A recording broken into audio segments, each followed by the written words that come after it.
Yeah, Bill, we're live. Bill, I think we're good. Mm-hmm.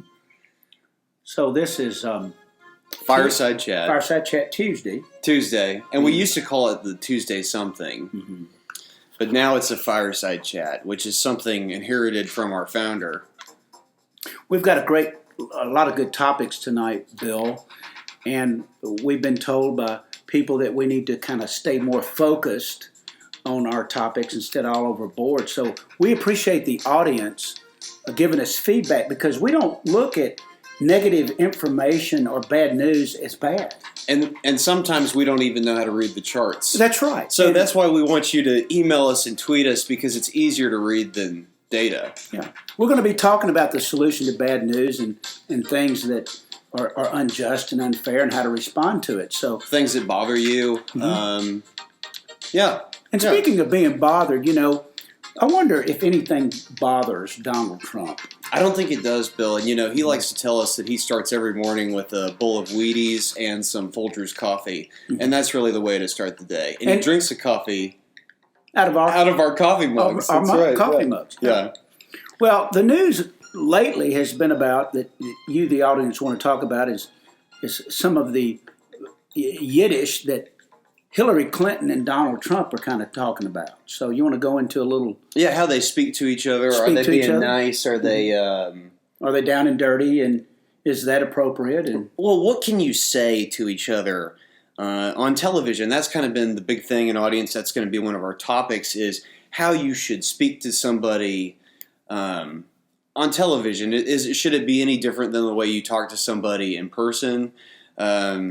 TV's tough. Radio's tough because you're scripted, but you're also not scripted.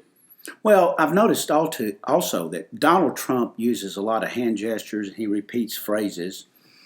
And he made a statement that Hillary owns ABC. Yeah. So does that mean And did he do it in Yiddish? I've heard he's been speaking some Yiddish too. Yeah. So does that mean he's close with Israel? Well, we need the audience to give us some feedback because... does that mean that Hillary owns the first three letters of the alphabet? Yeah, and when we say Hillary and Donald Trump, should we follow it up with noises like this? Yeah. Yeah. We need you, the audience, to give us some feedback. So, Bill, kind of the hottest topic that the audience has been calling in today is about the Yiddish words that Donald Trump used to describe Hillary. Audience, for those of you who don't know the language of Yiddish, it is... spoken by people of the Jewish faith, and Donald Trump said that Hillary Clinton was schlonged. There you go. Yeah, schlonged. So, Bill, what is I think the issue that we're trying to crack down into here is how far should you go in the way you address someone on TV? Yeah.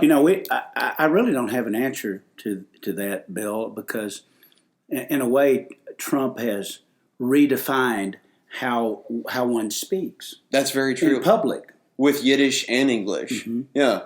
And I think that the American people embrace it as something refreshing because it is kind of off the cuff. He's being honest about how he feels about things, even though he's not worried about what people think. He's not. And I think that he's smart enough to realize that you should use the bathroom before the show. Bill, we don't take bathroom breaks during the show. Because we've got the audience. So I think that what Hillary is trying to say is she doesn't respect the American worker the same way Donald Trump does. That's exactly it. That's what we've come up with here at The Real Fake News. Now, Ted Cruz kind of weighed in a little bit, and he said that as it relates to the Republican primary, that it's between him and Trump. And I'm thinking that maybe part of the reason for that is because that maybe he's related to Tom Cruise. Well, they're brothers. They're brothers. It's like Jeb Bush and George Bush. You've got Ted Cruz and Tom Cruise. And, Ted Cruz also wanted us to ask the audience, do you think Hillary is old enough to be president? Yeah. She doesn't look like she's too stressed out to me. So, anyway, Bill. Yeah, so I think we'll move on. The audience is probably sick of hearing about Hillary and...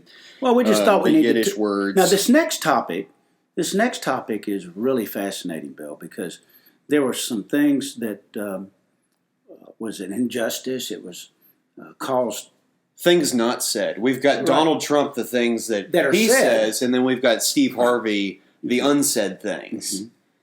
Or the missaid things. Which is crazy because sometimes you can say things to hurt people, but sometimes it's the unsaid things that hurt people. So it's also interesting that in the political arena, it seems today that you can just say anything and it's okay, but when you get to the Miss America pageant, if you say one thing wrong, you're in trouble. You're screwed. You're in trouble. Yeah.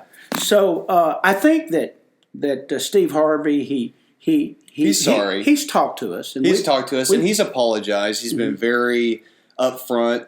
I think he's being very truthful. I think everybody should kind of lay off of Steve Harvey. Yes. He made a mistake. But audience, also, last night, we reached out to Miss Universe, Miss Columbia, and we absolutely love her. I personally, I think I have a little crush on her, maybe. But she's very attractive. She's very attractive. She's gorgeous. So she tweeted with us. Is that right, Bill? Well, she tweeted to us. We tweeted at her, and we wanted to make sure she was doing okay. We know she's a huge fan of the Real Fake News. And she tweeted back, and we had a good little conversation. And she's doing well.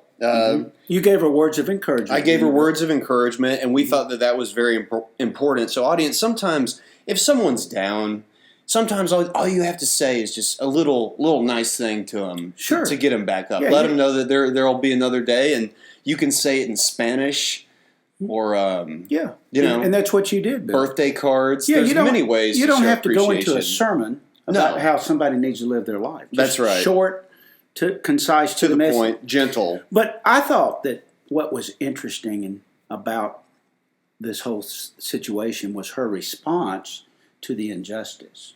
You want to tell them about that, Bill? Well, she responded with poise and grace, and we could see it in our conversation with Miss Columbia last night.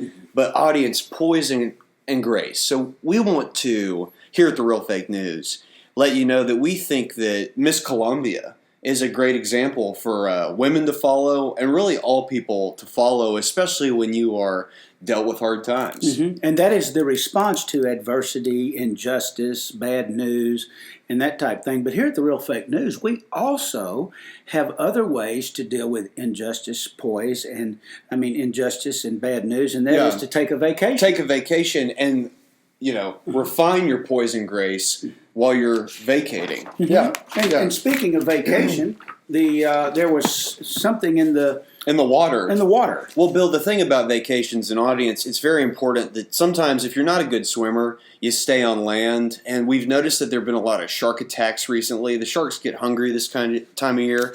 So we want to let you know that maybe it's not the best idea to swim with sharks. Yeah, and the most recent attack was where? The Dutch Caribbean coast, which is where the Pirates of the Caribbean are from. And that might be an area you want to consider staying off. Now, we're not talking about the sharks on Shark Tank. No.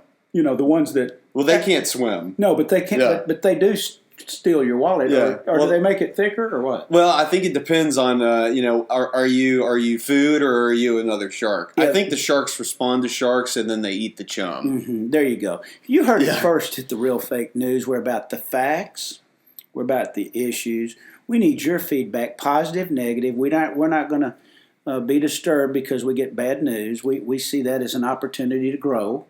We want you to follow Miss Columbia's example. Tweet at us, email us. Let us know what you want to talk about. This show is not about Bill and Bill. It's about you. It's about the audience. This is a way for you to connect with Hillary Clinton, Jeb Bush, Donald Trump, LeBron James, Frank Sinatra, really everyone. George Washington. Elvis. We've even had Elvis on the show. So tell a friend. We got some music? Well, I'm trying to find it, Bill. Just entertain the audience while I find this. Okay. So tell a friend, bring a friend, be a friend to The Real Fake News.